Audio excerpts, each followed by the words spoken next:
Haleluya. Silakan duduk. Selamat Natal, Shalom. Karena Kristus sudah buat setiap kita merdeka, maka harusnya setiap kita juga merdeka. Dan kemerdekaan beda dengan kebebasan yang disebabkan karena tidak punya aturan, karena inilah yang membedakan antara bebas dan liar. Yohanes pasalnya yang ke-8 ayat 31 sampai dengan ayatnya yang ke-32, demikian firman Tuhan.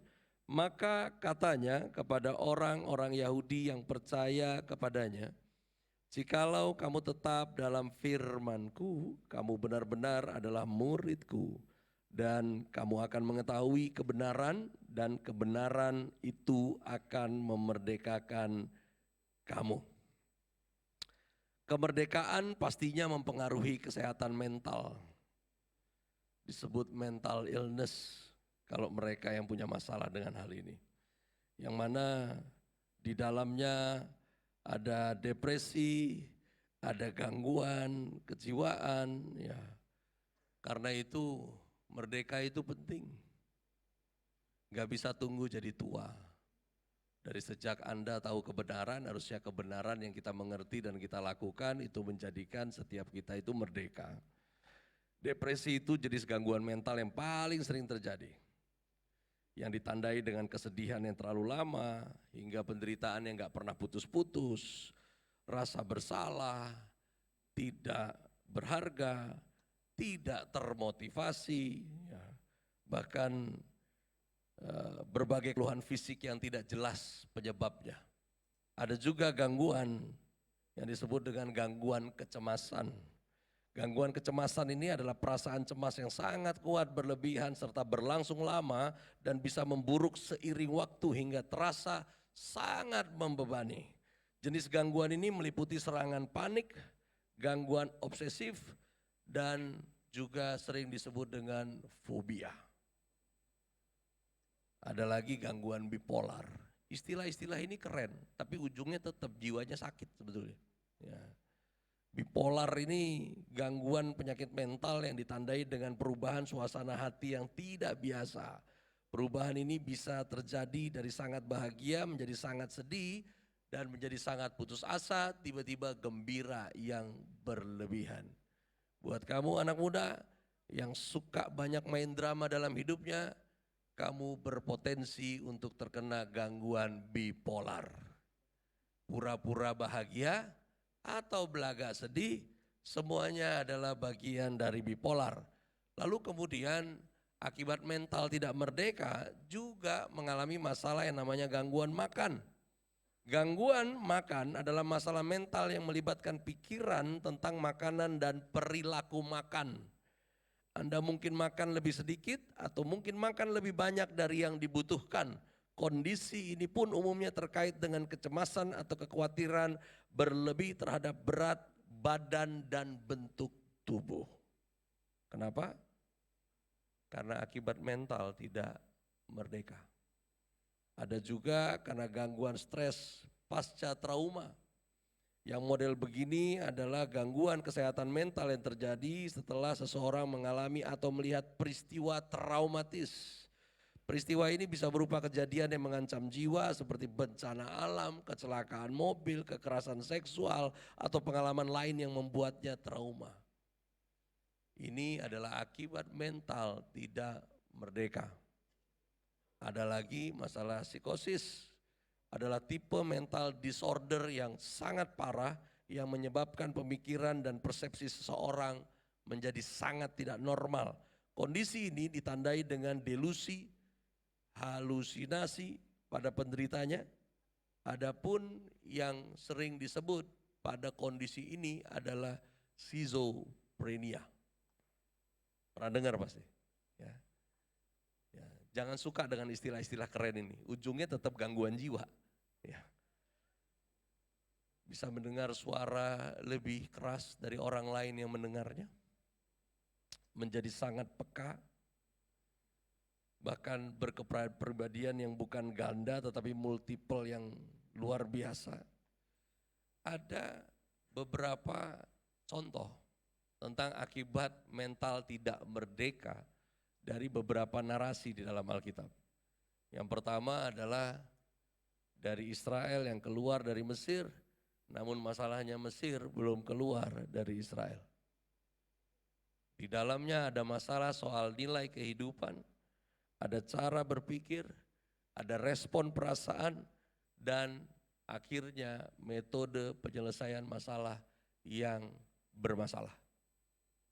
Ya, kita masing-masing paham akan kisah ini. Ya. Israelnya memang sudah keluar dari Mesir, masalahnya Mesirnya belum keluar dari Israel. Ini akibat mental yang tidak merdeka. Yang berikutnya adalah narasi dari Yunus. Yunus ini pengkhotbah yang suka menyaksikan orang lain celaka. Dia hanya diutus untuk sampaikan pesan Tuhan atas Niniwe, tetapi tidak langsung pulang setelah menyampaikan pesan itu, melainkan dia bermukim di dataran yang lebih tinggi dari pemukiman orang Niniwe, menunggu bagaimana Tuhan akan menghukum orang-orang ini. Dan akhirnya karena Niniwe bertobat dan berpuasa di hadapan Allah, merendahkan diri di hadapan Allah yang hidup, Tuhan memulihkan keadaan Niniwe. Apa yang terjadi?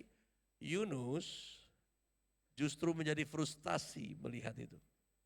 Orang emang kalau nggak merdeka, seneng banget ngelihat orang lain tuh susah. Ya. Doyan gitu. Ya. Ngelihat orang lain sengsara, lihat orang lain ngalami hal buruk, ya mungkin karena pengen ngalaminya bareng-bareng begitu. Jadi ya kalau gue susah, ya lu mesti juga kebagian susah. Ya. Ini masalah mental yang tidak merdeka. Yang berikutnya adalah sekelompok orang-orang dursila yang ada mengikuti Daud. Jadi begini, ketika Daud menyingkir dari hadapan Saul, di dalam perjalanan dia masuk ke dalam sebuah gua, dan ternyata di dalam gua itu ada orang-orang yang tidak suka kepada Saul. Nah, orang-orang ini kemudian akhirnya mengikuti Daud. Pemahaman mereka begini, musuh dari musuhku adalah temanku. Bisa tangkap gak ini? Mental model begini. Musuh dari musuhku adalah teman. Orang kalau gak merdeka begitu loh. Dia gak suka sama orang, dia akan bikin semua orang gak suka dengan orang yang dia gak suka. Ya. Jadi biar sama-sama gak suka gitu loh. Paling tidak koleksinya jadi nambah. Ya. Orang-orang ini akhirnya bermasalah dalam perjalanan bersama dengan Daud. Ada beberapa kejadian-kejadian terjadi dan selalu mereka menyalahkan Daud. Padahal Daud tidak pernah mengajak mereka untuk bersama-sama dengan Daud. Mereka aja yang sebetulnya jadi follower kemana Daud, mereka ikut. Ya. Dan ketika Daud mengambil keputusan-keputusan menurut mereka itu tidak sejalan karena memang beda mental. Ya, mereka ini orang-orang yang punya masalah dengan kemerdekaan, sementara Daud dia sangat merdeka dengan keputusannya. Lalu kemudian ada narasi yang bermasalah lagi dari seorang tua yang bernama Ahitofel. Ahitofel ini seorang penasehat raja 2 dekade dari Saul sampai ke Daud, namun dia orang yang menyimpan dendam yang luar biasa karena cucu perempuannya dihamili oleh Daud dan menantu dari cucunya, ya, jadi suami dari cucunya itu direkayasa pembunuhan. Dia simpan dendam itu sampai kemudian satu hari dia balaskan dendamnya ketika Absalom itu ribut dengan ayahnya sendiri. Dia ambil di tengah. Kamu pernah lihat orang yang model begini? Bikin skrip, nunggu momentum dan masuk skenario. Ya. Orang-orang gak merdeka, emang masalah jiwanya. Kalau orang Medan itu bilang agak lain. Ya. Sekarang ada istilahnya itu, agak lain. Kemarin ngeri-ngeri sedap, sekarang agak lain. Ya. Beda dari biasanya. Ya. Yang model begini ini karena akibat tanda dari mental illness. Jangan bercanda soal kemerdekaan. Karena siapa yang ngaku orang Kristen tapi dia tidak merdeka secara mental, sebetulnya dia tidak sedang mengikut Kristus. Sebetulnya dia sedang ikut-ikutan. Tanda dan gejala mental illness, gangguan mental terhadap urusan kemerdekaan itu serius. Yang pertama adalah kehilangan kemampuan untuk berkonsentrasi. Kita ini memang hidup di dunia yang penuh distraksi. Kamu dengerin saya khotbah saja, pilihan terdistraksi atau tidak ada padamu. Mungkin handphone di silent tapi notifikasi 12.12 masuk terus. Ya, Anda tunggu yang mana lagi nih hari ini check out ini. Tanda gejala mental illness, ketakutan atau kekhawatiran yang berlebihan, perasaan bersalah yang menghantui, perubahan mood atau suasana hati yang drastis, tampak menarik diri dari teman dan lingkungan sosial. Generasi sekarang ini agak ajaib. Dari milenial sampai generasi Z zakit. Ya. Kayaknya dia pikir keren kalau dia introvert. Ya. Dan sebetulnya keliru terjemahan soal yang namanya introvert. Orang model begini alami kelelahan yang signifikan, energinya menurun, mengalami masalah tidur, nggak mampu untuk mengatasi stres, masalah sehari-hari, paranoid, delusi, halusinasi, nggak mampu mengamati situasi, nggak mampu memahami orang-orang. Ya. Jangan bangga kalau kamu ngaku-ngaku soal yang namanya introvert. Kita ini dipanggil jadi terang, kita dipanggil jadi garam. Tidak bisa jadi terang yang kelihatan kalau kita sendirian dan menarik diri. Tidak bisa jadi garam yang terasa kalau kamu cuma sibuk sendirian dengan dirimu sendiri. Ada keluarga datang berkunjung di kamar aja terus. Yang anehnya adalah iblis hampir berhasil di zaman sekarang membuat kelainan jiwa tampak keren. Hampir berhasil iblis. Kelainan jiwa tuh kayaknya tampak keren gitu. Handphone tuh entah bagaimana iblis bisa pakai sekarang itu untuk kamu di tengah keramaian sebenarnya kamu sedang ada di duniamu sendiri. Dan sangat-sangat gak sopan ketika kamu ada di meja makan dan kamu sibuk sendiri dengan barang itu. Atau mungkin ikutan orang tua ngumpul di keluarga besar, sebetulnya kamu gak suka untuk ngumpul dan kompensasi kamu adalah gak pernah lihat orang tapi kamu cuma lihat gadget kamu aja. Jangan kamu pikir kamu sedang waras. Sesungguhnya kamu sedang menempuh jalan ketidakmerdekaan. Kebiasaan buruk, perubahan besar dalam kebiasaan makan, perubahan pada gairah atau dorongan, marah berlebihan, rentan melakukan kekerasan, kerap merasa tak berdaya atau putus asa, berpikir untuk bunuh diri, dimulai dari mulutnya sendiri. Jangan kamu pikir keren. Hal yang biasa untuk dunia, karena siapa yang menjadi serupa dengan dunia pasti dia tidak cocok dengan Tuhan. Saya satu kali ada undangan khotbah sore, karena tiba lebih awal, saya menunggu di satu ruangan yang ruangannya agak tembus suara, di mana di luar ruangan itu anak-anak youth-nya kumpul. Jadi ya sayanya juga belum masuk ruangan ibadah, mereka juga belum masuk ruangan ibadah. Ya, ini ibadah umum. Ya. Saya nunggu hampir 25 menit untuk ibadah dimulai. Dan selama 25 menit karena gembala pengurus ada kesibukan waktu itu yang sampai gak bisa dampingi saya.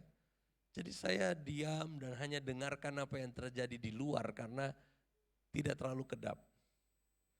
25 menit. Saya menghitung, kurang lebih ada 8 anak muda di luar ruangan saya. Dari 8 anak muda, kata anjing diulang sebanyak 137 kali. Dari 8 anak muda. Jadi setiap kali mereka ngomong, kata itu disisipkan, kata itu disisipkan, kata itu disisipkan, kata itu disisipkan. Padahal anjing itu baik sekali. Ya, ada yang piara, saya pelihara. Ya. Nice kok. Ya. Cuman entah kenapa buat mereka ini jadi sesuatu slang yang keren. Ya. Pokoknya ngomong apa masuk kata itu. Ngomong apa masuk kata itu. Dan anehnya saya ngitung lagi. Ya. 138 lepas itu. Luar biasa bacotnya. Ya. Memang ada beberapa penyebab dari masalah mental illness. Yang pertama paling aman adalah alasannya karena faktor genetik. Ada faktor biologis seperti ketidakseimbangan kimiawi di otak, cedera otak traumatik atau epilepsi. Ada faktor psikologis trauma signifikan, faktor paparan lingkungan, faktor lingkungan lainnya. Tapi apapun itu, keputusan di tangan Anda dan saya bagaimana kita ini jadi merdeka karena ikut Yesus, harusnya demikian. Yohanes 8 ayat yang ke-31 sampai 32, saya mengulangi kembali. Maka katanya kepada orang-orang Yahudi yang percaya kepadanya, jikalau kamu tetap dalam firman-Ku, kamu benar-benar merdeka, benar-benar dalam murid-Ku, dan kamu akan mengetahui kebenaran, dan kebenaran itu akan memerdekakan kamu. Pelan-pelan. Ya. Tetap dalam firman-Ku, kamu benar-benar adalah murid-Ku, kamu akan mengetahui kebenaran, kebenaran itu akan memerdekakan kamu. Saya tuh dari dulu entah kenapa sampai setua ini seneng yang namanya genre youth. Tapi jangan turun ke bawah, saya nggak mampu. Ya. Sekolah minggu bukan bidang saya. Ya. SD juga agak sulit untuk saya komunikasi. Tapi masuk di junior ke atas, oke. Ya. Dan jauh-jauhlah daripadamu yang namanya sensasi. Anak muda dengar ini. Di gereja ini, kamu tidak kekurangan fasilitas. Ya. Support sistemnya sempurna. Kamu bisa kopas semua yang ada, model ibadah di seluruh dunia ini. Di ibadahmu jam 3. Masalahnya, Tuhan gak panggil kamu untuk jadi peniru. Saya percaya youth yang ada di sini punya anointingnya sendiri dari Tuhan. Amin. Kamu dipanggil jadi kepala, bukan jadi ekor. Ya, saya doa buat para PDP ini. Ya. Saya tahu kok, kita buka YouTube sekarang, yang keren-keren banyak. Ya. Bahkan gaya WL jalan pun Anda bisa tiru. Ya. Bagaimana dia ngangkat tangan, bagaimana dia kasih kode. Ya. Bahkan bagaimana WL bersin pun Anda bisa tiru. Dan bagaimana singer lupa lirik lalu kemudian mendadak jadi bahasa roh. Ya. Whatever Anda bisa tonton, Anda bisa tiru. Tapi saya mau bilang begini, dijauhkan daripadamu hai orang muda, kehidupan mengikut Yesus yang hanya sekedar sensasional. Amin. Saya suka semangat kalian. Karena saya juga kebagian impartasi kalau saya hadir dalam pelayanan jam 3. Saya suka lihat kalian loncat-loncat. Sebetulnya tadi dari awal praise sampai akhir, saya tuh udah gak kuat, betul. Ya, cuman saya tahu ketika Pak Gembala duduk, saya tahu ntar lagi gue bakal naik, jadi gue percuma duduk lagi. Ya. Tapi opa-opa ini udah gak kuat sebetulnya. Ya. Tapi lumayan lah kena impartasi dari yang di depan. Kita juga kepompa juga, kena pumping juga gitu loh.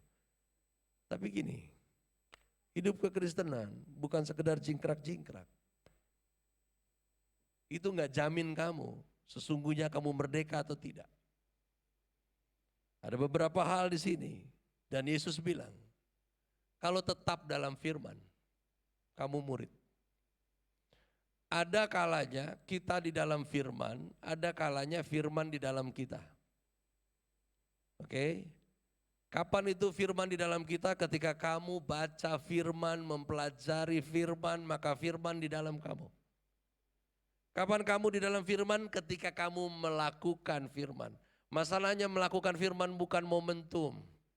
Yesus bilang tetap dalam firman-Ku.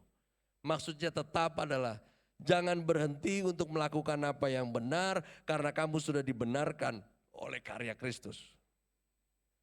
Dan ketika kamu berhenti melakukan apa yang benar, itu bukan tentang kamu jadi tambah benar atau kamu menjadi tambah tidak benar, tapi rupanya mempengaruhi mental kemerdekaan yang Tuhan berikan pada kamu.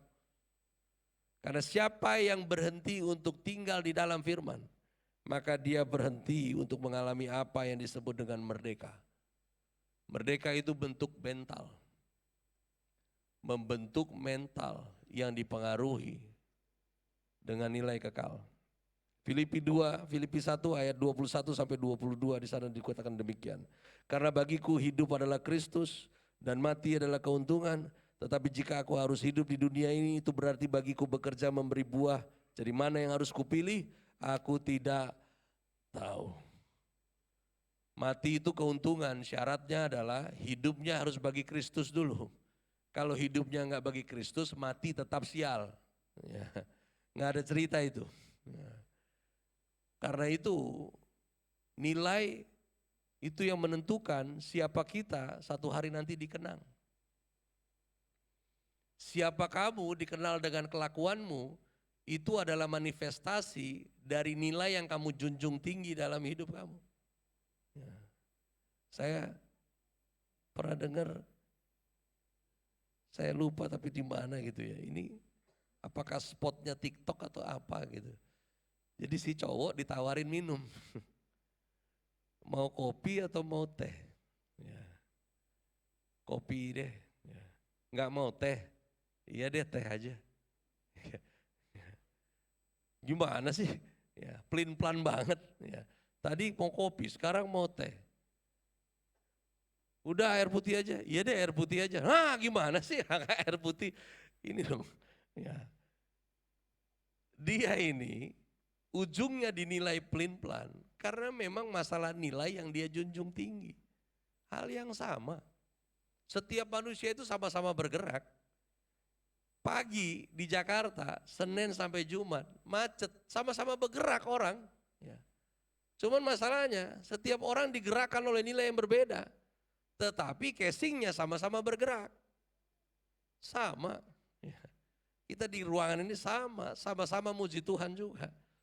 Cuman nilai apa yang membuat kamu bergerak untuk memuji Tuhan, ya itu masing-masing kita. Ya. Kalau tadi capture beberapa bait yang mengatakan kalau disederhanakan kurang lebih bunyinya begini. Selalu saja ada alasan untuk kita memuji Tuhan. Liriknya tadi begitu. Ya. Selalu saja ada. Kalau mau nyadar, kalau mau menyimak, selalu saja ada. Bicara tentang hal ini menentukan. Dari kamu muda, kamu hidup buat siapa, menentukan endingnya kamu akan ada di mana. Menjadi merdeka atau tidak, berangkat dari nilai kehidupan. Nilai apa yang kamu pegang? Hidup bagi Kristus, atau hidup buat dirimu sendiri, atau kamu hidup buat orang lain? Siapa yang hidup buat dirinya sendiri, suatu hari nanti dia akan kesepian. Siapa yang hidupnya untuk orang lain, satu hari nanti dia akan kelelahan. Tapi siapa yang hidupnya bagi Kristus, Kristus akan tetap ada buat dia. Yang kedua, bicara tentang merdeka itu membentuk mental yang dipengaruhi cara berpikir. Roma 12 ayat yang ketiga, berdasarkan kasih karunia yang dianugerahkan kepadaku, aku berkata kepada setiap orang di antara kamu, janganlah kamu memikirkan hal-hal yang lebih tinggi daripada yang patut kamu pikirkan. Tetapi hendaklah kamu berpikir begitu rupa sehingga kamu menguasai diri menurut ukuran iman yang dikaruniakan Allah kepada kamu masing-masing. Cara berpikir akan membentuk pola berpikir. Tahu pola? Jaketmu itu sebelum jadi jaket masih kain, sebelum dijahit dibentuk pola dulu. Ya. Pola itu secara belief system itu bergerak setiap hari. Akhirnya secara alam bawah sadar Anda akan biasa untuk melakukannya. Dimulai dari caramu berpikir. Sama, gak ada yang ngajarin kamu kan? Kalau matanya mau dicolok terus ngedip. Betul, gak ada yang ngajarin. Pasti langsung tutup. Ya. Firman-Nya bilang begini, mari berpikir begitu rupa, sehingga kita ini bisa menguasai diri menurut ukuran iman. Harusnya kita melatih diri berpikir sebagaimana Allah itu berpikir melalui firman-Nya.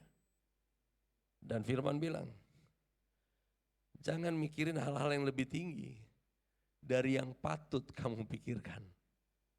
Kamu percaya dengan apa yang Tuhan perintah untuk kamu lakukan, lakukan saja. Ketika kamu lakukan apa yang Tuhan perintah dan kamu setia lakukan apa yang Tuhan perintah, kamu gak kehilangan apa yang menjadi bagianmu. Yang membentuk masa depanmu bukan caramu berpikir sebagaimana orang kebanyakan berpikir, tapi sebagaimana pikiranmu diperintah oleh perintah Tuhan yang kamu lakukan, dan kesana kamu akan sampai pada apa yang Tuhan sediakan. Yang ketiga adalah respon perasaan. Kamu gak akan pernah merdeka karena ini masalah hal yang mempengaruhi hati. Saya hari ini 2 kali bolak-balik ke komplek ini. Tadi pagi jam 5, sekarang sore jam 5. Tadi pagi jam 5 itu 2 pagi di sini. Ya, masih di kompleks ini. Setelah tutup doa berkat, saya mau pulang. Satu datang, pengurusnya udah bilang, Pastor berkenan kan? Oh gak apa-apa, saya bilang. Gak apa-apanya tapi lumayan. Saya orangnya suka ngitung ya. Tadi 23 jadinya. 23 orang, satu datang. Ada yang sakit autoimun, ada yang ini, ya doakan. Ada yang begitu, doakan. Ada yang ini, doakan. Ada yang itu, doakan. Ada 1 orang dari 23 orang yang saya akhirnya beri dia nasihat, tidak saya doakan. Karena permintaannya tidak bisa saya doakan. Dia di depan saya berdiri terus dia bilang begini, Pastor tolong doakan saya. Buat apa? Buat supaya hati saya ini terjaga. Saya bilang kalau yang itu gak bisa. Karena firman bilang, urusan jaga hati itu urusan kau, bukan urusan Tuhan. Bukan juga urusan saya untuk mendoakan kau, meminta Tuhan menjaga hatimu. Itu saya lebih kurang ajar lagi. Ya. Jadi sudahlah, pulanglah dan jaga hatimu. Jaga hatimu dengan firman. Jaga hatimu dengan apa kata Tuhan. Banyak-banyak baca Alkitabnya. Banyak-banyak dengerin firman. Olah, masuk lebih dalam pengertian. Itu yang bisa jaga. Bukan kamu jaga-jaga untuk gak ketemu si ini, gak kenal si itu. Akhirnya membatasi diri untuk orang lain. Sementara kita dipanggil untuk berdampak. Bagaimana mau berdampak kalau kita menyendiri? Soalnya kalau lama-lama sama yang itu rese. Ya. Pasti begini, pasti begitu. Sebetulnya orang rese itu populasinya gak akan berkurang. Walaupun Anda doa puasa untuk dia. Karena Tuhan gak pernah panggil Anda dan saya untuk rubah setiap orang. Betul apa betul? Ya. Karena yang seharusnya adalah kita ini merdeka karena dipengaruhi oleh respon perasaan.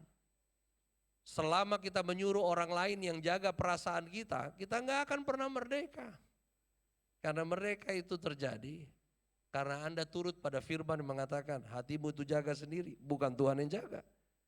Di 1 Korintus 10 ayatnya yang ke-13, demikian firman Tuhan. Pencobaan-pencobaan yang kamu alami ialah pencobaan-pencobaan biasa yang tidak melebihi kekuatan manusia. Sebab Allah setia, karena itu Ia tidak akan membiarkan kamu dicobai melampaui kekuatanmu. Pada waktu kamu dicobai, Ia akan memberikan kepadamu jalan keluar sehingga kamu dapat menanggungnya. Pencobaan. Saya highlight, Allah itu setia, karena Allah itu setia, Dia tidak pernah biarkan kita ini dicobai melampaui kekuatan kita. metode penyelesaian masalah yang kita gunakan itu mempengaruhi mental kita merdeka. Gayanya Israel yang dibawa keluar dari Mesir sepanjang jalan adalah ngambek selama 40 tahun. Mereka alami susah sedikit, mereka apa istilah sekarang dibuat keren? Tantrum? Like this, betul? Tantrum, betul. Anak kecil yang ngambek, betul nggak? Tahu deh, sekarang banyak bahasa dibikin keren, padahal rusak aja isinya sebetulnya. Ya, tantrum, 40 tahun ngambekan. Ya udah kalau gini mah mati aja. Ya, berapa kali, nanti berapa hari lagi ngomong lagi ke Musa. Musa, kalau Tuhan mau bawa kita keluar dari Mesir cuman buat mati di padang gurun, nah udahlah. Mendingan balik aja lagi ke sana. Ngapain mati kelaparan di padang gurun? Mendingan mati kegemukan di Mesir. Lebih keren kayaknya mati kolesterol daripada mati kelaparan. Ya, kalian belum paham yang muda-muda. Ya, ini yang old school nih yang kena. Cuman gini loh, metode penyelesaian masalah itu mempengaruhi mental merdeka di dalam Tuhan. Kalau nggak paham, nggak akan pernah merdeka. Karena memang Yesus bilang, mesti tetap dalam firman. Cari tahu Tuhan punya mau. Karena selama kita sibuk dengan apa yang kita mau, kita nggak akan pernah merdeka. Dengar baik anak muda. Dari belasan tahun, angka di depanmu mungkin ada yang 20. Berarti ada 20 kali lebih kau mengikuti ibadah Natal seumur hidupmu. Jangan sampai kau menjadi tua dan tidak merdeka. Karena yang merdeka itu hidup, yang tidak merdeka pun hidup. Masalahnya ujungnya kemana? Perjalanan hidup ini gak bisa di rewind. Berapa hari yang lalu saya ada waktu kosong. Saya bawa teman saya yang sudah 9 tahun kena stroke. Gak ada yang peduli dia untuk bawa dia jalan. Saya bawa dia. Saya gak bawa jauh-jauh, saya cuma bawa dia ke puncak aja. Dan dia bilang, gue udah 10 tahun gak ke puncak. Ya. Saya bilang ya puji Tuhan lah, karena memang isinya cuma macet kok. Ya. Cuman ini kita mau ke sana ya kita bawalah ke sana. Ya. Dan di jalan dia cerita tentang banyak pengalaman. Ya. Dan dia ini dulu paling sering dengan saya, dengan kejadian-kejadian konyol. Ya. Kami teringat dengan perjalanan di jalan tol Jagorawi. Ya. Ada yang tahu nggak anak youth, sekarang tol Jagorawi itu berapa? Nah, saya mau kasih tahu, ketika kami bercerita di mobil, kami sedang bercerita tentang harga tol Jagorawi pada saat itu masih Rp300. Tidak ada pembatas di tengah. Hampir seperti lapangan itu rumput yang ada di tengah. Kami flashback. Dan dia bilang begini, saya bilang lu masih ingat gak? Dulu kita pernah pulang begadang dari Jakarta ke Bandung, Bandung balik lagi ke Jakarta. Zaman dulu gak ada Cikampek itu dari Bandung. Kita mesti lewat puncak ya, daripada Larang. Saya bilang tiba-tiba setelah kita sampai di tol, kita baru bangun beberapa jam kemudian dan mobil kita, saya ingat waktu itu saya pakai Mark, Toyota Mark. Itu ada di tengah rumput tol Jagorawi. Dan kami bangun dalam keadaan setengah sadar. Ini di mana? Ya, ini di mana? Nggak lama petugas datang, mulai mengukur itu berapa meter yang kami rusak. Ya, kita ketawa-ketawa, patungan ganti semuanya. Terus dia bilang begini, dari semua cerita bodoh sepanjang perjalanan itu, dia bilang begini, emang yang paling indah dulu ya, waktu kita muda. Ya, indah banget dulu. Saya bilang enggak, lebih indah sekarang saya ikut Yesus. Itu cuma kisah bodoh saja. Harusnya kita udah mati dulu. Kalau sekarang masih hidup itu anugerah. Saya mau bilang anak muda, waktu gak bisa diulang kembali. Sekarang di usia ini, kau kenal Tuhan, jangan tinggalkan sedekal juga. Ikut Yesus, jangan mundur. Ini masa-masa terbaikmu. Bukan masalah umur, tapi berjalan bersama dengan Yesus. Itu yang paling indah. Dan Tuhan mau kamu merdeka sepanjang perjalananmu sampai pada tujuan Tuhan digenapi. Selamat Natal. Mari kita berdoa. Terima kasih Tuhan Yesus. Merayakanmu adalah hari-hari dalam hidup kami. Dan kami bersyukur untuk karya kemerdekaan Engkau lahir. Dan kemerdekaan itu dengan pola yang baru Engkau kerjakan. Dan saat ini kami yang masuk ke dalamnya menjadi bagian dari firman. Kami juga rindu dipenuhi oleh Kristus dan kemerdekaannya di dalam kehidupan kami. Sehingga kami boleh berjalan lebih ringan lagi untuk mengikut Tuhan. Aku berdoa, para hamba Tuhan di ruangan ini juga kami sepakat berdoa untuk para anak-anak muda. Tuhan, kami bersyukur karena mereka dipanggil mengikut Engkau lebih muda dari kami dulu. Terlalu banyak waktu yang kami buang dulu. Terlalu banyak masa-masa bodoh dengan durasi yang terlalu panjang. Dan saat ini kami bersyukur karena mereka menjadi bagian dari keluarga Allah sejak usia yang masih muda ini. Dan kami percaya masa depan mereka sungguh ada. Pengharapan mereka tidak akan hilang. Dan kami doa kiranya regenerasi kami ini tidak sia-siakan kesempatan yang dari Tuhan. Kiranya mereka tetap mengikat diri mereka dengan Kristus sampai pada pertandingan iman ini selesai. Dan akhirnya kami kedapatan setia sampai akhirnya sebagai orang-orang yang dimerdekakan. Yang merdeka di dalam Kristus. Mari bersama katakan amin. Beri tepuk tangan buat Tuhan Yesus.